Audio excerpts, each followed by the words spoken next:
Hey guys, welcome back to part 10 of Dishonored 2. For this walkthrough, we'll be exploring, hopefully we're getting down to the basement of the Institute and making our way to the Watchtower as well. We just saved the Crown Killer, strangely enough. Saying that not all of our targets are necessarily the worst people there. However, some do try their utmost best to make it seem like that as well. Particularly the last guy targets in the first game. So yeah, after this video I'm going to do a short... I'm going to do, depending on the length of this video actually, I'm going to do a short intermediary review of the game as well. This is kind of, so we've had a couple missions in and allow you to get a feel for the game and see if you want to go on and buy it yourself. This of course doesn't factor in the storyline itself, which I'm sure will be pretty darn good because it is a Dishonored game. However, as similarly I discovered with the most recent Deus Ex game as well, I won't also factor in the time of the game as well, the amount of playtime there is. The first one could sink in a good number of hours into, so hopefully they've kept that going with this one as well.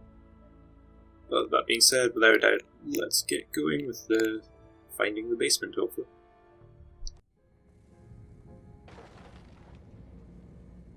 Right. So I've actually spent the past 20 minutes wandering around trying to find the access to this basement because I really do want to find it. So far it seems I've actually managed to find it, so I've reloaded to save. And now we're going to go and get there. I found the way in, I haven't actually had a chance to explore the place itself. I'll give that kind of a first-hand impression of that first.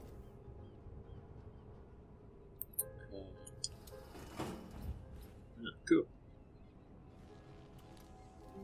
What I want to be doing is hitting this button here. Getting all the way up to the top. Semi-tricky bit. Because sweet.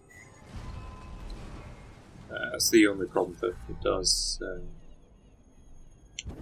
little harder to be subtle.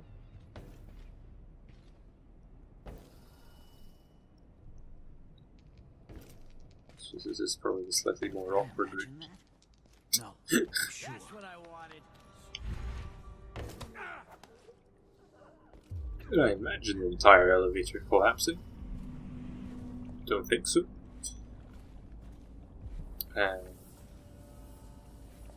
The only way to access it is by doing that, apparently. Because normally you would be able to access it via the elevator. However, that elevator is just a massive kind of metal floor to it that they put in to stop the elevator going any further down.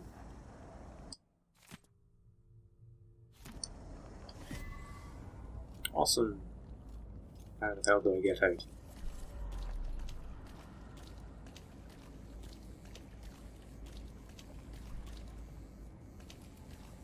Back the way I came in.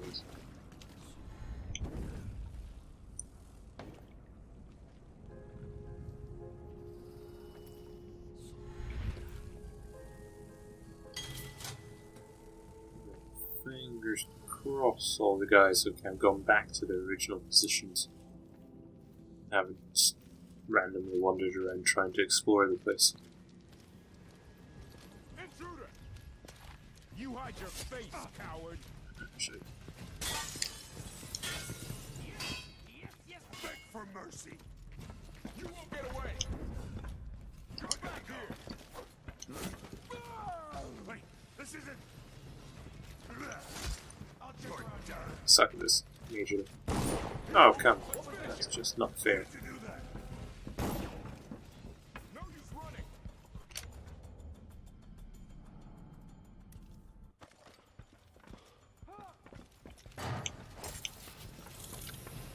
Wait, this isn't.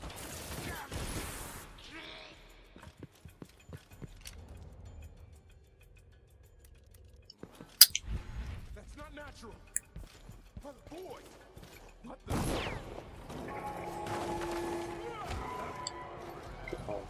What I don't want to kill you, damn it. Kneel down to your better. Stop shooting me, you bastard. What the? Yeah, screw it. Where did he go?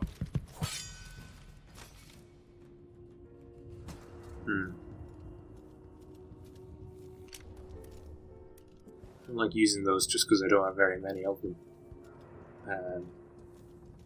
Yeah, every time I've kind of walked by that area, in exploration, no one's been there, so I guess the elevator must have triggered some people to kind of wander around a bit. I'm pretty sure I hit someone in this dumpster as well, actually, so... Oh, there, he still is there. Right, to the watchtower this time. Hopefully a little bit more subtly than previously.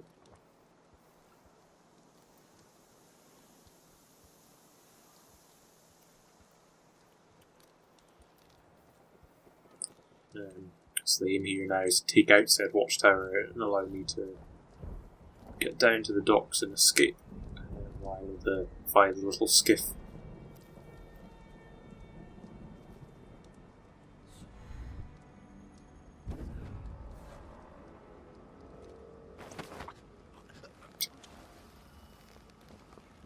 Yeah, that's proper magic, teleporting guy around.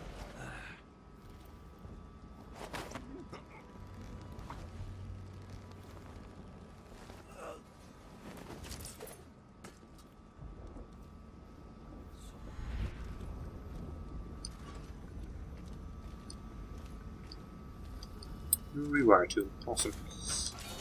Well. And that was kind of fun, particularly one area in the first game that was completely, by the end, you replayed the area itself about 2 or 3 times, but by the end it was completely jammed full with guys. All you had to do was, if you weren't going for a low chaos way, was to sit on the tower, rewire it to target and my enemies instead of me.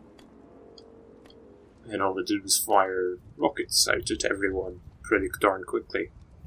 So all I had to do was sit from a rooftop and wait until everyone was dead. Just double check if I've not missed anything.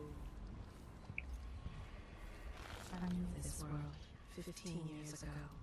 Some part of me remains, but the world seems strange. Can we leave this place yet? I don't like it. Ready now? Yes. Let's head out for the dreadful whale.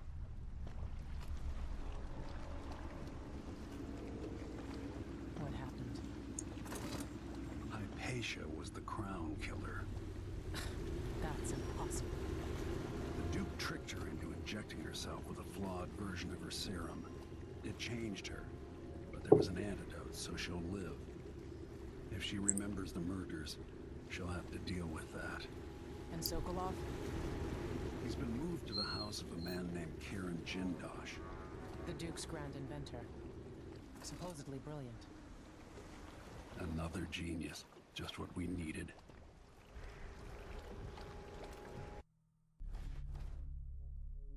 Alright. That's not too bad, I'd say. Managed to not kill anyone, again. Which I guess is the main aim so far. As I was saying earlier before, missing out on about 1,000 double money and practically all the blueprints. Did manage to find all the various bits and pieces though, which I'm quite happy about. something that is as good as any. This has been a semi-short video so far, so I'm going to do a review of the game too. In short, it's Dishonored again. It's an amazing game the first time around. It's so far carried that over, but just adding in additional features, the different powers of Emily's, different enemies, number of which I still haven't actually met yet, i.e. those mechanical soldiers from the very first part. They do seem to have a good number of small side quests, additional areas and everything to find, and additional things to do while actually telling you about them. One of the first games was, not that it didn't tell you, but it was, you really had to find the start points yourself, whereas this one leads you into it a little bit easier. Because you don't particularly have to play the first game to actually pick this one up either. Both games you get your short tutorial, then you're kind of dropped into it with the number of powers you can unlock and experiment and play about with yourself.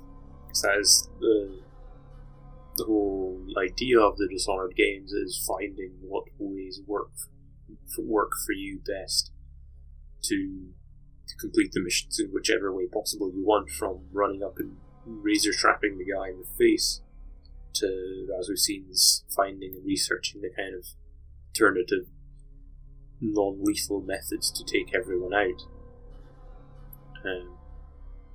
As I said at the beginning, I cannot vouch for the storyline itself. It seems quite interesting, but again, as with the first one, it's pretty subtle, simple even. Go here, take out this guy, go back, take out this guy, building up to the main bad guy, which in this case will be the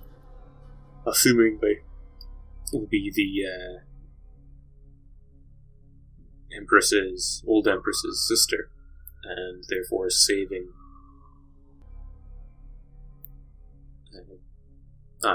the Emily, current Empress. Yeah, that's what I'm trying to say. I mean, it plays exactly like the previous Dishonored, although I am playing a different console. It does feel very much similar. The scope for creativity on kills is the same, if not better, with Emily's powers. All in all, it's a great game so far, and I certainly recommend checking it out. Although if you don't feel like that, I'll be completing the game, of course, myself. Therefore, hang around, check out, and if you do want to go buy the game now, possibly with kind of in Steam sales or January sales of any other companies or retailers, I'll be trying to find any in all runes and such myself as well. Hopefully you'll be able to find some of the more tricky ones through watching my videos as well. So all in all, I'm not going to bother with a rating, but I would definitely recommend this game so far. However, I will do a final review of my thoughts kind of on the story and the game length and everything at the end as well. But for now, it's looking pretty darn good. So without that said, see you guys next time.